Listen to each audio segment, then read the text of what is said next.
Face to face हमारे साथ हैं आप नेता साबर अली जी। नमस्कार। बिहार चुनाव पर आपकी क्या प्रतिक्रिया है सर? देखिए, बिहार चुनाव पे या किसी चुनाव पे प्रतिक्रिया देने वाले हम और आप कौन होते हैं? प्रतिक्रिया तो हमेशा जनता देती है कि जो देखती है और भोगती है। इसके लिए लेकिन पहले आप ये वीडियो देखिए। और अब तो जनता को सीधी धमकी दी जा रही है। मोदी सरकार के मंत्री तो सीधे सीधे धमका रहे हैं और कहें कि गुंडागर्दी पर उतर आए हैं। कह रहे हैं कि अगर वोट बीजेपी और जेडीयू को दे रहे हो तो ही बूथ पर जाओ, नहीं तो हम वोट नहीं डालने। अब आपने वीडियो देखा तो इसमें मेरी टिप्पणी करने की कोई जरूरत ही नहीं बची है, क्योंकि आप देख रहे हैं कि बीजेपी का स्तर कितना गिर गया है कि लोगों को मजबूर किया जा रहा है जबरदस्ती बीजेपी को वोट करने के लिए, वरना वोट नहीं डालने देंगे। तो जिस देश में ऐसी मानसिकता के लोग नेता बनेंगे, उनकी मानसिकता का आप अंदाजा लगा सकते हैं कि आगे चल के क्या होगा। इसलिए हमें सोचने और समझने की जरूरत है कि ऐसी मानसिकता के लोगों को हमें राजगद्दी पर बिठाना है या राजगद्दी से हटाना है। ये फैसला जनता का रहेगा। इसमें मैं और मीडिया या आप कुछ नहीं कर सकते। मोदी जी पर गुजरात दंगे का आरोप लगाए जा रहे हैं, इस तरह की वीडियो आ रही हैं। देखिए, ये आरोप अगर कोई जनता का आदमी लगाता या कोई मुस्लिम लगा देता तो उसके लिए शायद काला पानी की सज़ा तैयार थी। लेकिन ये इल्ज़ाम उनके पूर्व सीएम शंकर सिंह वाघेला जी लगा रहे हैं, जिन्होंने खुद बताया कि सिर्फ आरएसएस को ये बात मालूम थी कि किस बोगी में बीजेपी के लोग हैं और आरएसएस के लोग हैं और कैसे आग लगी। ये पहले वीडियो देख लीजिए, इसमें सब कुछ लिखा हुआ है, आपको पता लग जाएगा। आपने देखा, इसमें साफ साफ लिखा हुआ है कि ये सिर्फ बीजेपी और मोदी जी को जिताने के लिए सारी रचना रची गई थी, जिसमें पता नहीं कितने बेगुनाहों को अपनी जान गंवानी पड़ी। लेकिन राजनेताओं की तो उसमें बल्ले बल्ले हो गई, क्योंकि उनकी सीट बच गई। आपने जो देखा अभी, इसमें सीधा सीधा पूर्व सीएम साहब ये इल्जाम लगा रहे हैं कि आग बाहर से नहीं लगाई गई थी, आग अंदर से लगाई गई थी, जो कि दंगा कराने के लिए लगाई गई थी। सीधा सीधा आरोप है। तो इसमें हम लोग कुछ नहीं कर सकते। कह सकते हैं ये तो खुद इन लोगों को सोचना चाहिए कि जब उन्हीं की पार्टी के लोग ऐसी प्रतिक्रिया दे रहे हैं और उनको दुख है, तो बाकी दिन हिंदुस्तानियों को और बाकी देशवासियों को कैसा होगा। बिहार में स्वतंत्रता से वोट डालने पर रोक लगाई जा रही है, इस तरह की वीडियो वायरल हो रही है। देखिए, ये तो एक बीजेपी का पुराना धंधा है कि जीतने के लिए ये किसी हद तक भी गिर सकते हैं। ये बात मैं आपको बता दूं, कभी भी आप ईमानदारी से चुनाव करा लीजिएगा तो बीजेपी को 100 में से 5 सीट भी नहीं मिलेंगी। इसके लिए पहले आप ये वीडियो देखिए। राजपा भी है, वीडियो बना। दोनों भाई मिल करके वोटर को मार रहा है। दोनों भाई मिल करके बोल रहा है कि बीजेपी के वोट दो, नहीं तो मारेंगे, मर्डर करेंगे। देखिए चक्कू मारा है, इसको बोला है कि जबरदस्ती बीजेपी के वोट दो। आपने वीडियो देखा, इसमें आपने देखा कि बीजेपी के लोगों को इस तरह कितना गिरा, घर में घुस घुस के मार रहे हैं लोगों को कि या तो सिर्फ बीजेपी को वोट दोगे वरना वोट नहीं डालोगे। भाई, ये उसका जन्मसिद्ध अधिकार है, आप उस अधिकार को कैसे छीन सकते हो? आप तो संविधान को अपने पैरों के नीचे रौंद रहे हो, जो कि बहुत बड़ा पाप है। ऐसे लोगों को तो पकड़ के फौरन ऐसे किसी काल कोठरी में बंद करना चाहिए कि दोबारा कभी बाहर ही ना आएंगे। ये ऐसे चमचे ही देश को बर्बाद कर रहे हैं कि जो लोगों को धमका के जबरदस्ती वोट डलवाते हैं और फिर जीत हासिल करने के बाद देश के साथ गद्दारी करते हैं। मोदी जी की मंत्री की बीवी की प्रचार गाड़ी में शराब की बरामदगी की वीडियो वायरल हो रही है। ये कोई नई बात है ही नहीं। इस टाइम जितने भी क्राइम हो रहे हैं वो सारे क्राइम सिर्फ और सिर्फ बीजेपी के लोग कर रहे हैं।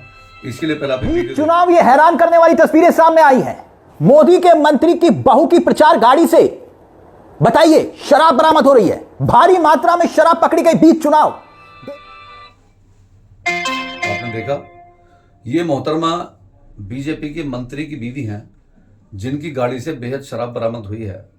और पहले एक बीजेपी के नेता की गाड़ी से नोट भी बरामद हुए थे, लेकिन उस पर भी किसी मीडिया ने, जो दलाल मीडिया है, उसने चुप्पी साध रखी है, किसी ने कुछ नहीं कहा। मुझे ये समझ नहीं आता कि इतने आरोप लगने के बाद भी मुझे ये समझ नहीं आता कि आज तक की जो अंजना ओम कश्यप जी थी, जो बार बार भड़क के उल्टा सीधा बयान देती हैं, अगर गलती से एक मुसलमान से गलती हो जाए तो उसको 100 गुना बढ़ा के दिखाती हैं लोगों में नफरत फैलाने के लिए, अब वो कहाँ सो रहे हैं? इन लोगों को ये सब दिखाना चाहिए। अगर आप वाकई देशभक्त हैं तो आपको सच्चाई दिखानी चाहिए, वरना असली देश के गद्दार तो आप लोग हैं जिन्होंने माहौल बिगाड़ रखा है। इस पे हमारे हिंदुस्तानियों को ध्यान देने की जरूरत है। मोदी जी खुद भाषण में बोलते हैं कि मुसलमानों को डरने की जरूरत नहीं है, फिर भी देखिए, बिल्कुल ठीक बात है। मोदी जी कह रहे हैं, मोदी जी एक अच्छे इंसान हैं, अच्छे प्रधानमंत्री हैं, सुलझे हुए प्रधानमंत्री हैं, जो किसी भी बात का रुख किधर भी मोड़ सकते हैं। इसके लिए उनको महारत हासिल है। इसके लिए पहला भी वीडियो देखिए जरा।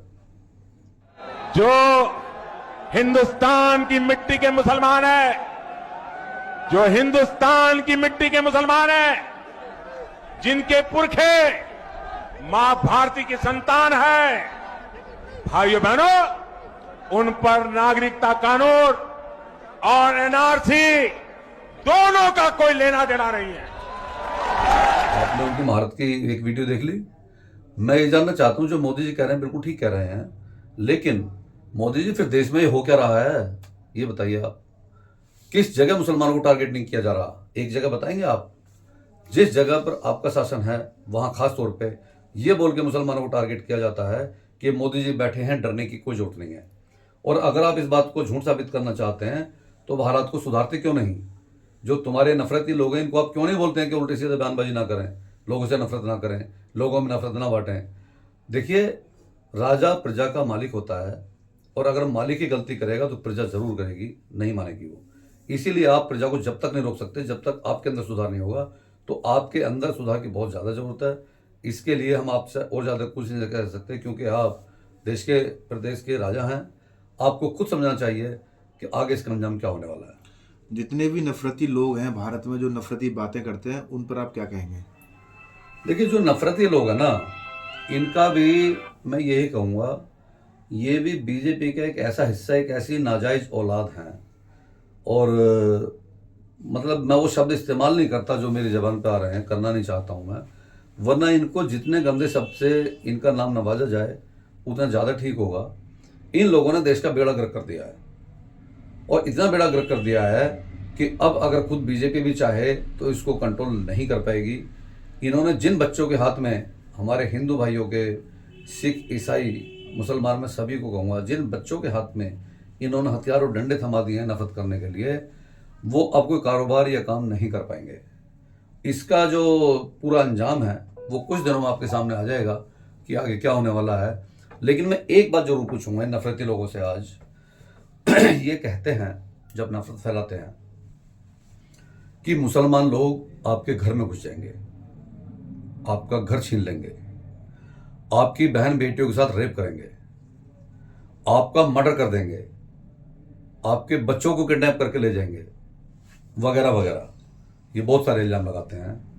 मैं जितने भी नफरती भौंक रहे हैं, इनके भौंकने की सिर्फ एक वजह जानना चाहता हूं कि क्या इनके साथ मुसलमान ने, किसी एक बच्चे ने, बड़े ने ऐसी कोई हरकत आज तक की है जितने इन्होंने इल्जाम लगाए हैं? इसका कोई प्रूफ नहीं मिलेगा, और ना ही इनके साथ कुछ किया गया है। ये तो सिर्फ हमारे उन सीधे साधे लोगों को भड़काने का काम करते हैं, ये नाम लेकर रहे कि जो अंधभक्त हैं और जो नकली हिंदू हैं वो डे बाय डे नफरत फैला रहे हैं। वरना अगर इन्होंने, मुसलमान अगर इतने ही बुरे हैं तो भी इनमें से किसी के साथ तो कुछ बुरा किया होता। और अगर कोई ऐसी हरकत किया जो आपको बर्दाश्त नहीं होती तो हमारे कान में आके बता दो यार, हम तुम्हारी तरफ से केस लड़ेंगे उनके खिलाफ। लेकिन जब ऐसा होगा कुछ तब ना, तो आप बिना किसी वजह के जो इल्जाम लगाते हो वो हमारे उन भाइयों को भी समझना चाहिए जो इन इल्जामों के बहकावे में आकर के अपने देश के लोगों को परेशान करते हैं, अपने भाइयों को परेशान करते हैं और बहन बेटियों की बेइज्जती करने की कोशिश करते हैं। उन लोगों को ये बात सख्त समझने की जरूरत है कि नफरती लोग सिर्फ नफरत फैलाने के लिए ये बीज बोते हैं, इसका कोई अर्थ नहीं है, ना ही इसमें कोई सच्चाई है। मैं इसके साथ सिर्फ एक ही बात बोलना चाहूँगा कि हमारे देश का हर नौजवान, बड़े बूढ़े भाई बहनें इस बात पे जरूर गौर करें कि जो लोग ये नफरत फैला रहे हैं इसमें सच्चाई क्या है। देखिए, बहुत सारे हिंदू भाई बहन मैं यूट्यूब पे देखता हूँ बयान देते हैं कि अभी हम मुसलमानों के बीच रहते हैं 50 साल से, 60 साल से, 100 साल से, लेकिन आज तक हमारे परिवार जैसे रिश्ते हैं, कोई भेदभाव नहीं है। तो फिर नफरती लोग कहाँ से आ गए? इनको खदेड़ने का काम हम सबको मिलकर करना पड़ेगा और बहुत जल्दी शुरुआत करनी पड़ेगी, वरना हमारा देश बर्बाद हो जाएगा। तो मैं हर नौजवान से एक ही विनती करूंगा कि ऐसे लोगों को समर्थन ना करते हुए इनको देश से खदेड़ने का काम करें। असली देशद्रोह यही है। बस इसी के साथ मैं अपनी बात को खत्म करता हूँ। जय हिंद, खुदा हाफिज, अस्सलाम वालेकुम।